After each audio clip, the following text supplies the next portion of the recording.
The second station, Jesus takes up his cross.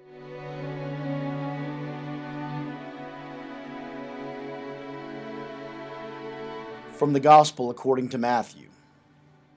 Then the soldiers of the governor took Jesus into the governor's headquarters, and they gathered the whole cohort around him. They stripped him and put a scarlet robe on him, and after twisting some thorns into a crown, they put it on his head. They put a reed in his right hand and knelt before him and mocked him, saying, "Hail, King of the Jews!" They spat on him and took the reed and struck him on the head. After mocking him, they stripped him of the robe and put his own clothes on him. Then they led him away to crucify him.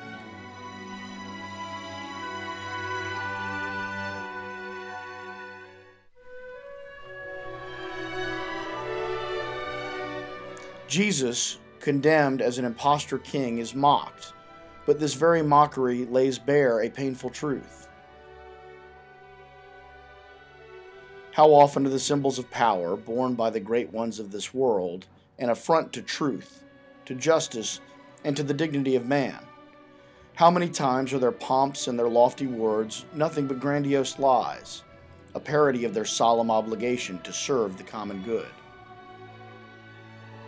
It is because Jesus is mocked and wears the crown of suffering that he appears as the true king.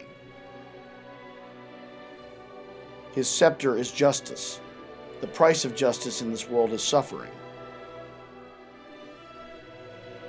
Jesus, the true king, does not reign through violence, but through a love which suffers us and with us. He takes up the cross, our cross, the burden of being human, the burden of the world. And so he goes before us and points out to us the way which leads to true life.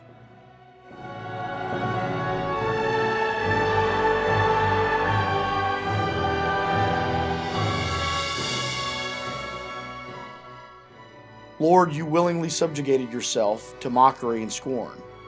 Help us not to ally ourselves with those who look down on the weak and suffering. Help us to acknowledge your face in the lowly and the outcast. May we never lose heart when faced with the contempt of this world, which ridicules our obedience to your will. You carried up your own cross, and you ask us to follow you on this path.